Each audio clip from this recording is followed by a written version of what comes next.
This is Ask Lisa, a podcast to help people understand the psychology of parenting. Psychologist Dr. Lisa Damour, author of 2 New York Times best-selling parenting books, takes your questions.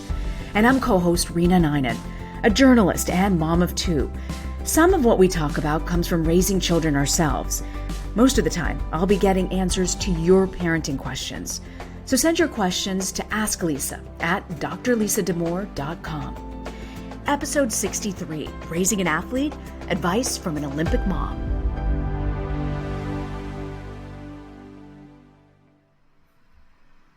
Well, I'm so excited for our guest today, Lisa, because I don't know about you, I was the high school nerd, and I sat on left bench on every single sports team in high school. I actually played sports in high school, and it was a big part of my life. I did. I played in the fall and the spring, and then I grew up in Colorado, so we skied all winter. And, I'm a decent athlete, nothing special, but for me, it was a huge part of my high school career, and then I've continued to, enjoy working out ever since, but I loved it in high school. Yeah.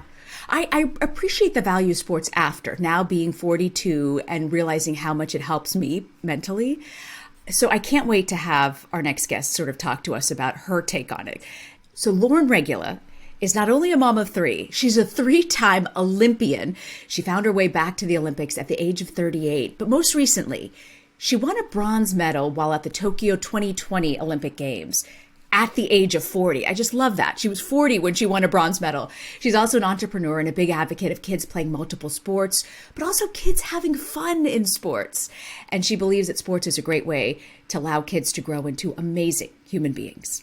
Lauren, welcome. We are so excited to have you with us. Thank you. No, I'm really excited to be here. I love talking sports. I love talking kids. So I'm excited. Fantastic. Okay, so out of the gate, here's our first question for you. What do you most want parents to know if they're thinking about trying to raise a high-performing athlete? I'm probably going to go against what a lot of people are going to think I'm going to say. Enjoyment. Enjoying what you're doing. So there's no guarantee where we're going to go in sports, but I can guarantee you for your child to reach their potential, they have to stay on the court. They have to stay on the field. They have to stay on the track. And it's so important for us as parents to understand that we're not going to have an 8-year-old Olympian, right? And what matters when you're 8, enjoying it. What matters is your kid coming up to you and saying, hey, Mom, I can't wait to go to basketball practice. I'm excited to go play, soccer or whatever that sport may be or activity. So I think enjoyment, especially when they're young, is huge. Lauren, my parents are from India, and sports was not really valued in our home. It was all about academics and studying hard. And as I mentioned in the intro, now at age 42, I'm obsessed with tennis and golf, and I realize how it helps me mentally. We got a letter from a parent who says, how do you encourage kids to be more active? She says that her child is a healthy weight, but she wants her to have that excitement for sports. What do you do if your kid just doesn't have that? Well, I'm a believer that there's something for everybody, and it's why I love multi-sports. It's why I love kids trying and exploring in every area of their life, and sports is no different. So one, I would say, continue to search for things, and it may not be the conventional basketball, baseball. Maybe it's hiking, maybe it's running, maybe it's mountain biking. There are so many avenues that I think we can use as sport for health, as opposed to immediately getting into competitive sports. So that would be the first thing I would say is explore. And the second thing I would say is explore with them. I think kids understand what we do. And this is probably a better conversation for Lisa, but I always think of it as an athlete and as a mom. If I'm willing to get out there, then our kids look at me and say, hey, guess what? Mom's doing it. So I encourage parents to do it with their children. Go for hikes with them. Go grab a basketball. Go grab a soccer ball. Regardless if you're good at it or not, that's the point, right? We have to show kids that no one picks up a basketball and becomes an NBA player after 2 dribbles. So explore and get out there with your kids would be my 2 suggestions. I love that. And I always love when we have cross-pollination across different episodes of the podcast. And one of the things that came up again and again when we're talking about kids and weight management and health and eating is make activity fun. Don't make exercise a punishment. Don't make this something that they have to go do. Like, do it as a family. Find fun ways. So it's always fascinating to me when the same principles reappear across different things. Okay, Lauren, let's talk, though, that said, about kids getting to the next level, which you have basically made a life of, getting to the highest levels.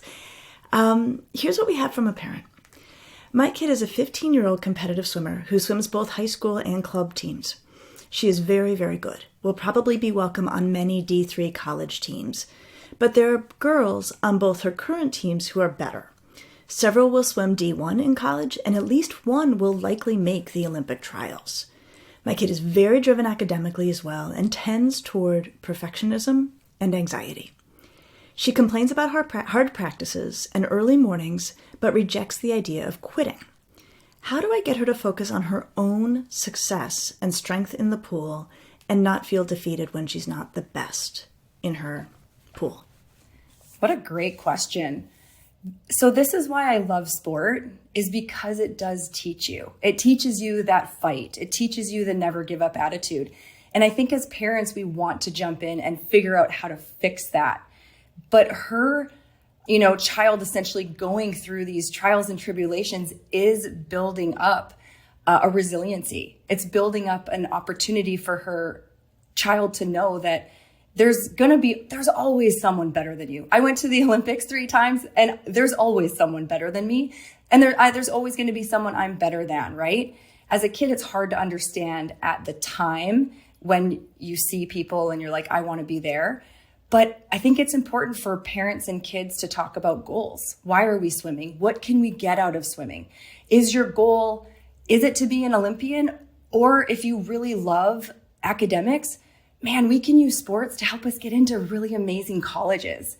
And that is huge. And so I think we need to define success with what our kids think success is within our own families and not within what other people consider success. And it's not an easy conversation by any means, but the struggle through sport is what makes sport beautiful, in my opinion. Oh, that gave me goosebumps, actually. Yeah, it really is what makes sport beautiful. And it's such a parallel to life. And as much as we want to do everything we can to ease the pain from our kids, helping them understand that it's part of the process. And you've said this before, and I'm using this in my own life now with my own kids, Lisa, is, sometimes practices just stink. They do. Yep. There's nothing you can say about it.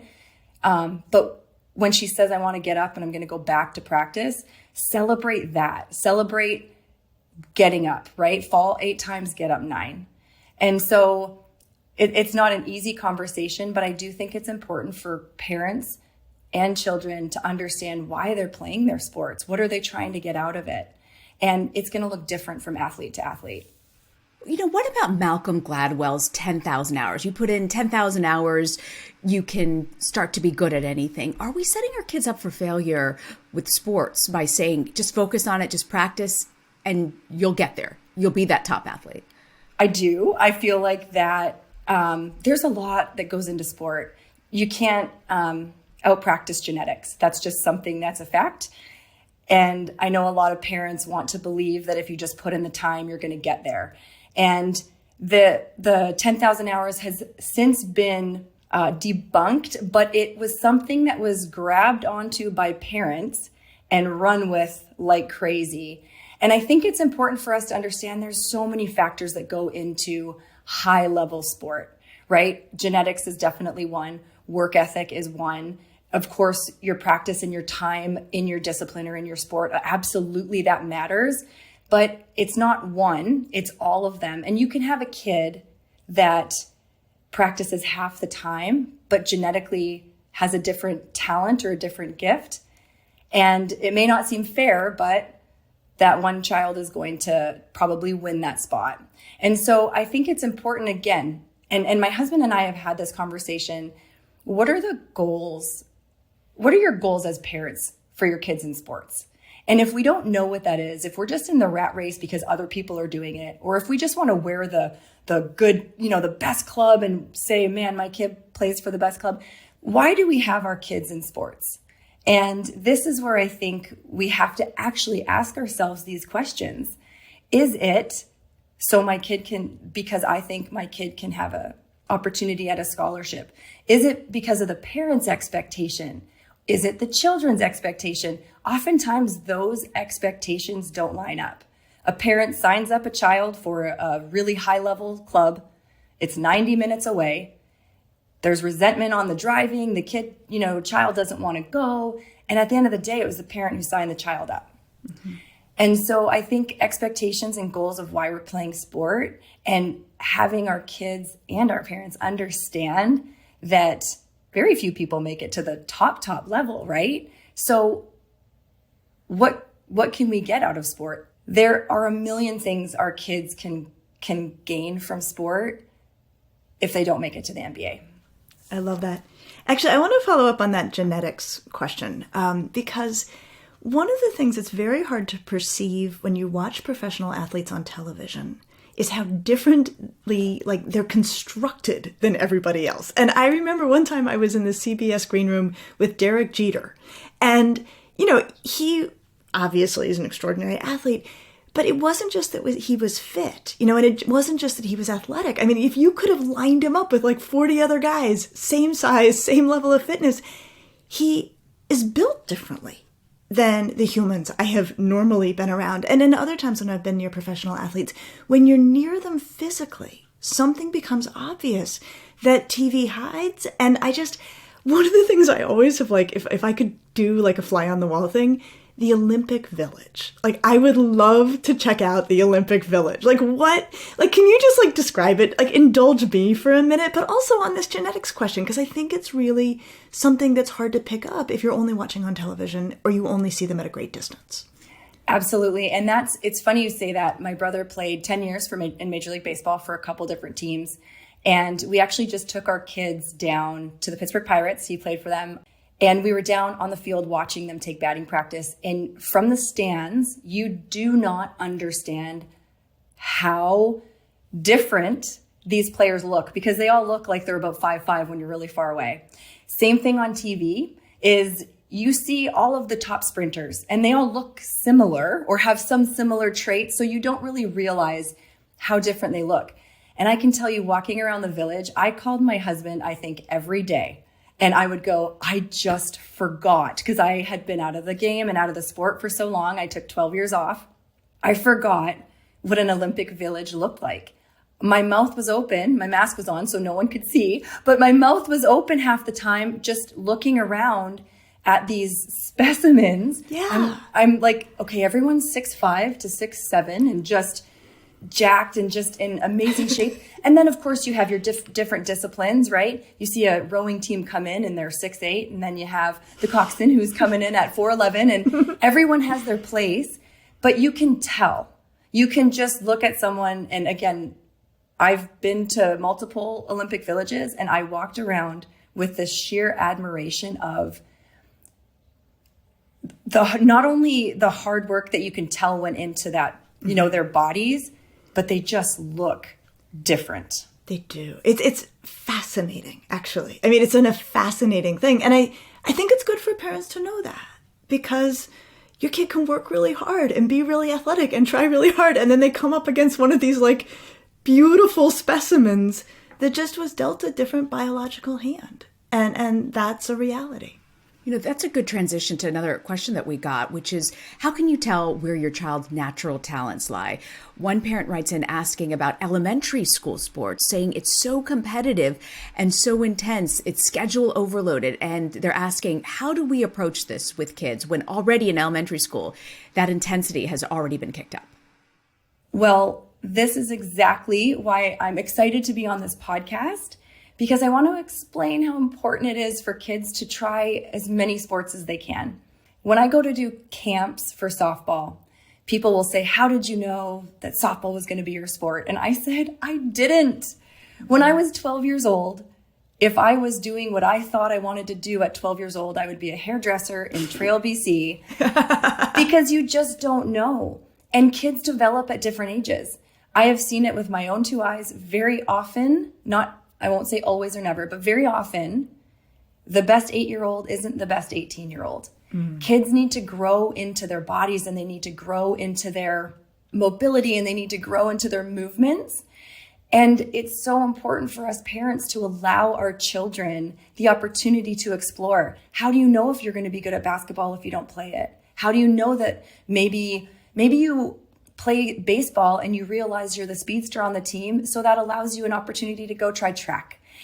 But this idea that we have to pigeonhole our kids at 8 years old, 9 years old into one sport not only limits them from reaching their potential in the sport that they may be best at, but it also pigeonholes them into a spot that they may not be happy with. They may not enjoy in a year or two from now. And so sports are getting very competitive very early. And I know personally for our family, we choose clubs and teams that are very mid-tier. I stay away from anything that is, the most dominant club and the clubs you have to commit to all year round and you can't play anything else. We stay clear away from those. Can you unpack that a little more? I'm curious because I'm interested on the psychological side. I'm actually also interested on the physical side about the impact on kids' bodies. Yeah, absolutely. So again, when we think of burnout with kids, we often think of physical burnout. And this is something that I'm huge into. And I tell my kids all the time, if you decide you don't like soccer, that's fine. What's next, right? We're just going to keep trying things. If you like it, great, we can run with it. If you don't, okay, what's next? So we think of burnout as injuries. And in our local school district, we actually just had 6 ACLs, 6 on one soccer team, on a high school soccer team. And that's what I'm trying to avoid in my own family. So I want my kids to learn different movement patterns. I want them to go play all the different sports so they don't use their bodies in the same way over and over and over. A parent came up to me, a daughter of a softball player, and asked me and said, my daughter also plays volleyball and they're concerned because they're afraid it's going to be overuse. And I thought, oh no, volleyball's great. You want to do something different than softball. You're actually gaining muscle and you're gaining strength in other areas. So of course the physical part is so important, but what I think is extremely underestimated is the excitement of sport. If you have a soccer ball at your feet from when you're 5 years old, 365 days a year, you're going to look at that soccer ball like, oh, it's just a soccer ball. You're not going to have that excitement. And there's mental burnout. There's emotional burnout when it comes to kids. Of course, when we get older into high school, it's a different conversation. But when our kids are younger, nothing can replace excitement on having the glove on your hand. Okay, now it's time to put my glove away. Okay, now it's time to bring out the volleyball. Time to put the volleyball away. Time to bring out the basketball. Whatever it may be for your kids, that excitement, they're children, right? To me, that's what's going to make them want to continue to play. Right. I mean, sports are for fun, right? That should be, right, for me, always at the center of it, that we play sports for fun. I'm 40. I just got done with an Olympics, and our mental performance coach came up to me when I was going through some difficult moments, and he just looked at me and he goes, you know what, Lauren? You don't work softball. You play softball. Go have some fun. I love that. And I thought, if that's good enough for a 40-year-old at the Olympics, I'm pretty sure that's good enough for an 8-year-old kid, right? I never thought about talking about failure with my kids. That was such a valuable piece of intel that she gave me. I learned so much from what she had to say, and I just am so grateful for her every woman approach to sports. I mean, here you have this person who is a total superhero in the sports world. I mean, has achieved things that are just outrageously hard to do. And she could not have brought a more grounded view of what sports are about, what sports are for, and how they can benefit everyone regardless of where they're headed or where they end up. Makes you really rethink why you put kids in sports to begin with, which is something that I had never really thought about much. Sure does. So Lisa, what do you have for us for Parenting to Go? what I was thinking about as Lauren was laying her wisdom on us is that so much of what she was sharing about how sports help kids had to do with the parts that we tend to perceive as negative. The frustrations, the failures, the losing that she talked about. And I think that's often where growth happens. It happens in pain. And that's such a strange thing as a parent to get used to the idea that emotional discomfort is actually what fosters growth, and that we should not shield our children from experiences that might be emotionally uncomfortable. In fact, we might even try to find situations to put them in where they will have to come up against painful feelings in the name of growing. Why is that so hard for us to do? I think there's something instinctive. You just don't want to see your kid in pain. And there's so much good in that. And yet, if we could give our children a painless childhood, we would deliver to the world humans who could not function in the day-to-day. I never looked at it that way, but you're absolutely right. We would so shield and protect our kids, but it really is good to hear from you. It's not the right thing to do. Leaning into that is probably really valuable. Yeah, we got to help them grow. I love that. Well, next week, we're going to have an encore episode about confidence and self-esteem. How do I build my kids' confidence and self-esteem? I'll see you next week, Lisa. I'll see you next week.